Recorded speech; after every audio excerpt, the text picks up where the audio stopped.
All right. Hello, everyone, and welcome to the newest edition of the Peyton Doyle Show.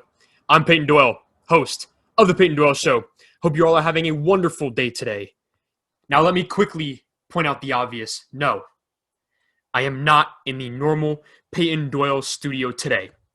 I am in my mom's basement in Ohio right now, in Louisville, Ohio. And as you can see, the setup, it's a little bit different. As you can see here, I got my computer propped up on some cardboard boxes. It's nothing like my home in Florida where the normal Peyton Doyle Show studio is. But I am here and I am ready to give you guys a great show today. I'm going to recap Sunday's games. I'm just going to start off with the Browns game since I'm sure most of you listening just want to hear it. You just want to hear me talk about the Browns since you guys all know I'm a Browns fan. You want to hear me say it. You want to hear me talk about the Browns. So I'm just going to get this out of the way. The Browns, for those of you who do not know, the Browns lost to the Jets. If the Browns won on Sunday, they would have clinched a playoff spot going into the last week of the season. Now, instead, they are in a must-win situation against the Pittsburgh Steelers this Sunday. Not necessarily the most favorable situations for the Browns to try and break their 18-year playoff drought. The Browns, they're nice, but like I've said before this season, they aren't there yet. They're just not there yet. This loss wasn't about Baker. I know he had the fumble problems. I get that. But for the most part, he didn't play awful. This was the first time that I was truly disappointed in Kevin Stefanski's play calling. Going into the game, you knew that you were missing 4 of your best wide receivers. So why did Baker Mayfield attempt 53 passes? Why did Nick Chubb and Kareem Hunt have a combined 15 carries throughout the entire game? That was the most disappointing part for me. I feel like Kevin Stefanski tried to do too much with the game, and he didn't stick to the Browns' bread and butter, which is running the football. It's running that football, pounding that rock, and play-action bootlegs. Instead, we saw a lot of shotgun, spread offense, and it didn't work. Very, very little rushing attempts. That's not how the Browns get their offense going. It's all set up by the run game because that's why you went and paid Kareem Hunt, and I'm sure they're going to pay Nick Chubb sooner rather than later.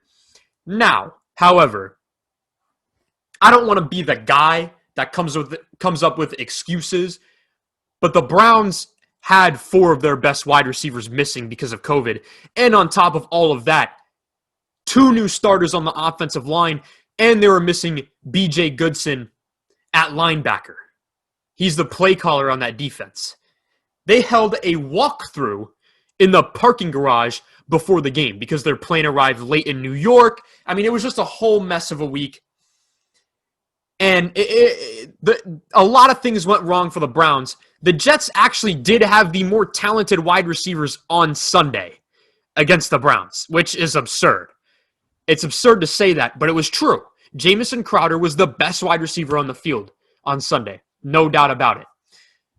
So now I'm not trying to excuse a loss to the Jets, but the Jets actually did have the more talented team. Plus, that team was actually playing with more chemistry than the Browns. Now, I know that Baker Mayfield and those guys, the Browns team, they will tell you that there are no excuses and they still need to step up and they believe in those guys and they trust those backups because that's why they're Cleveland Browns and all this and all that. That's what they all said in the press conferences. But at the end of the day, the fact of the matter is that the Browns were extremely shorthanded and had very little time to get those practice squad wide receivers up to par. So let's not overreact after a tough loss to the Jets. All right, let's not overreact. That timing of it was bad for sure. I understand that. But some things were out of their control. The Browns, they're still a good team, and I think they still belong in the playoffs, whether they make it or not.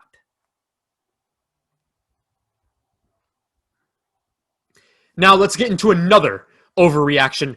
The Steelers are back. No, they aren't. Mainly because they were never here to begin with. Listen, the Steelers are a good team, and they absolutely could win a playoff game. I'm not trying to say they're going to be a one and done in the playoffs, but the Colts were winning 24-7 at one point in the game. The Colts are pretenders. The Steelers are better than the Colts. I don't know why everyone was so surprised about this game. The better team won the game. The biggest improvement I noticed in the Steelers from last week to this week was Big Ben finally letting it rip again like he needed to.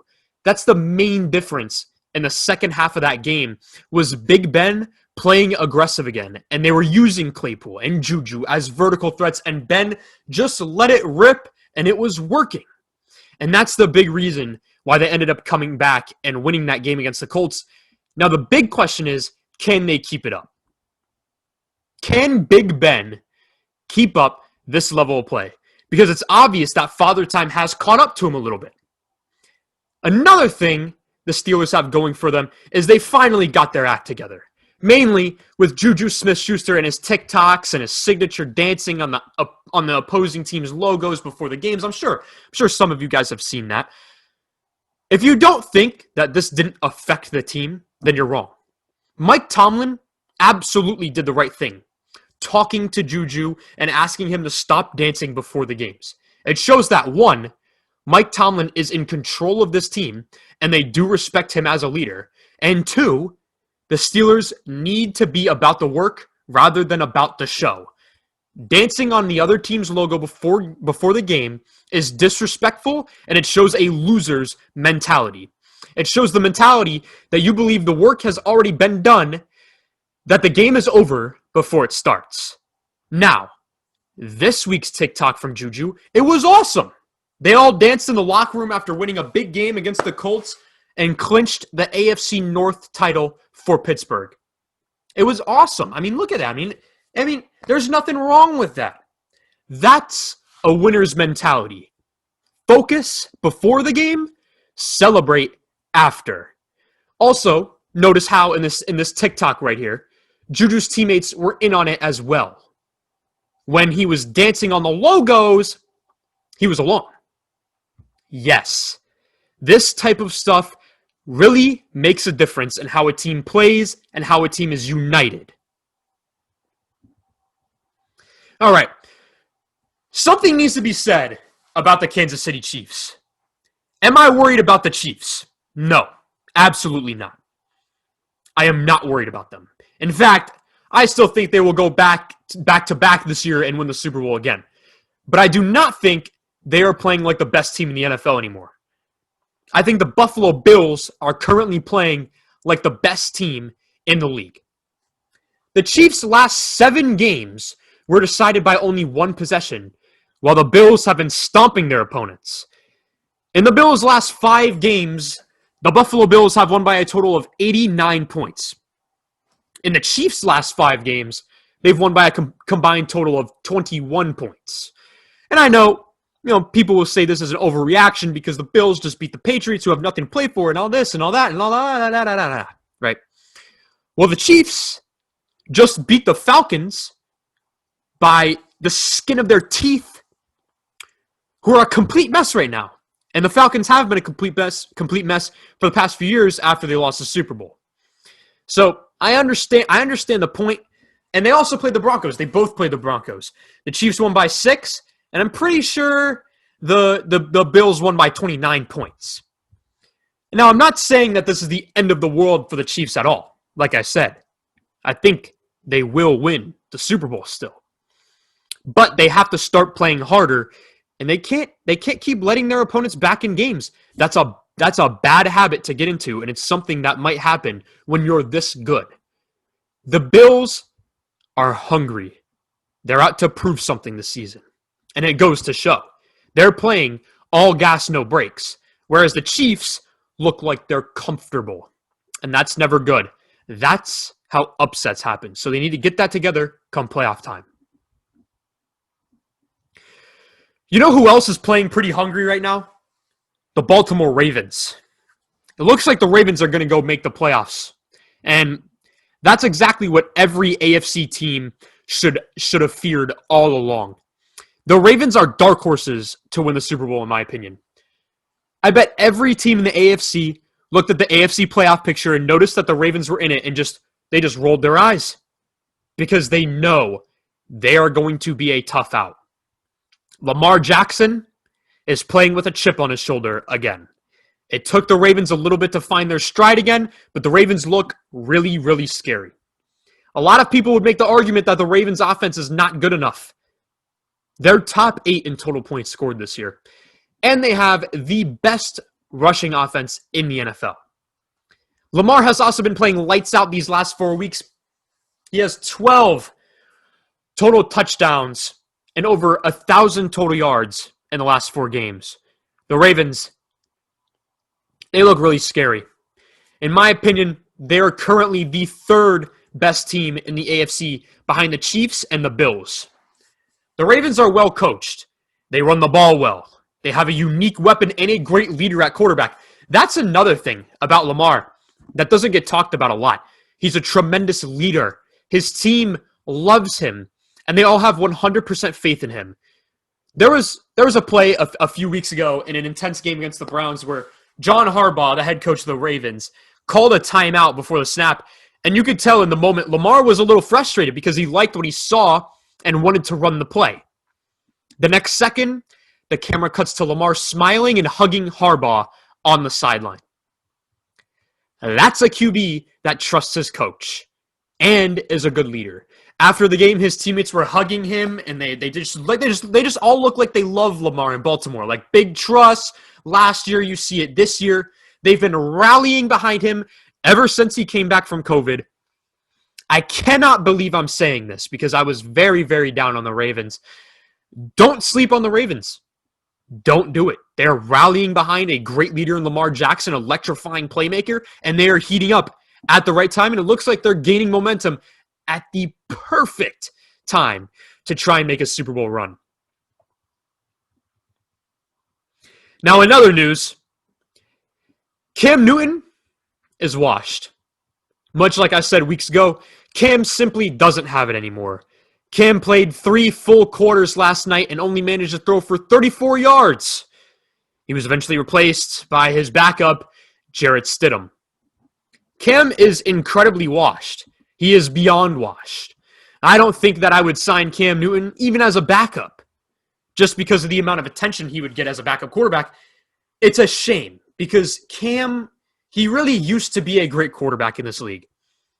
But it's evident. I think everyone with 2 eyes and a brain can sit here and say that Cam doesn't have it anymore. He doesn't have it. And I understand that his team around him hasn't been great. But not much has changed since Tom Brady left. This team was the 3rd seed in the AFC last year. Cam Newton steps in and looks extremely subpar. Now, obviously, we expected him to take a step back from last year. But Cam Newton is simply inaccurate as a passer. He doesn't have a good arm anymore. It's honestly hard to watch. I'm not sure where he's going to end up this offseason, but I highly doubt the New England Patriots keep him. I think they're going to move on and try to draft a rookie quarterback. Maybe they even trade up, even though it's not the Patriots' way, and try to get a guy like Zach Wilson or Trey Lance. But you could, in the later rounds, be looking at a guy like Kyle Trask, maybe Mac Jones from Alabama. We'll see what happens with the Patriots this offseason, but I really highly expect them to move on from Cam Newton, and I really think that they should because it's obvious that he's not the answer. Now, speaking of subpar quarterbacks, Dwayne Haskins has been released by the Washington football team. Washington announced yesterday that they have parted ways with the former 15th overall pick after 2 seasons with the team. This is not a huge surprise to me. Anyone that has been watching the Peyton Doyle show for quite some time will know that I've said it all along. You can look back at my previous episodes from the offseason. I have never thought that Dwayne Haskins was a good quarterback. I didn't think that he belonged as a starting quarterback in the NFL. I do not think that he will ever see an NFL field again. And it has nothing to do with his character. I know there's been some talk, that maybe he wasn't working hard enough in the film room and maybe he was a little immature.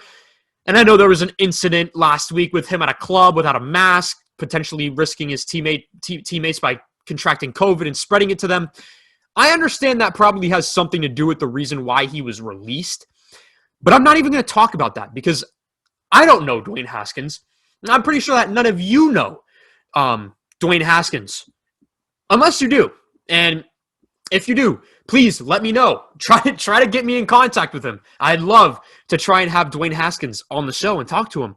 But in all seriousness, I think that Haskins shouldn't be in the NFL for the only reason that he continues to underperform time and time again. He doesn't meet any expectations. He underperforms even when there are no expectations. Every single time that Dwayne Haskins has been benched, his backup has done better. Case Keenum, Kyle Allen, Alex Smith, Taylor Heineke. They all outperformed Haskins when he got benched. And these are guys that are all backups. Case Keenum, backup. Kyle Allen, backup. Alex Smith, he's on one leg, but he's better than a backup. Alex Smith is a starter in this league, but he's on one leg. He's coming off an injury, hasn't played in over a year, and played better. Taylor Heineke, practice squad guy. Where'd he come from? I'm pretty sure he came from the XFL or the AAF. Practice squad guy, right? They all outperformed Haskins when he got benched. Now, I'm going to come to the defense of Haskins a little bit here. He should have been taken along slower. They threw him out in the game way too early, and Jay Gruden told us that, former head coach for the Washington football team. That's part of the reason why Jay Gruden was fired, because he was reluctant to start Haskins in his rookie year. Because he said, and he said it time and time again, that Haskins just wasn't ready yet. And the owner, Dan Snyder, who is just wow. He is not the greatest owner in the league, isn't he? Dan Snyder fired him and made the interim head coach start Haskins, even though the whole coaching staff knew that he wasn't ready, but they didn't want to lose their jobs, so they put Haskins in. So now that was not a favorable situation for Haskins' development. Haskins is now a free agent who has thrown for 12 touchdowns and 14 interceptions, 2,800 yards, and only completed 60.1% of his passes. That does not sound appealing. Sadly, it looks like it's time to officially put the bust label on Dwayne Haskins. So that's it. Thank you all so much for watching and or listening. Please make sure to like, follow, or subscribe wherever you may be listening. Also, if you haven't already, please make sure to follow the show on social media at Peyton Doyle Show. That is at Peyton Doyle Show. I'm on Instagram, TikTok, Twitter, and Facebook. Thank you all so much for listening, and please make sure, stay tuned for the next episode. Thank you.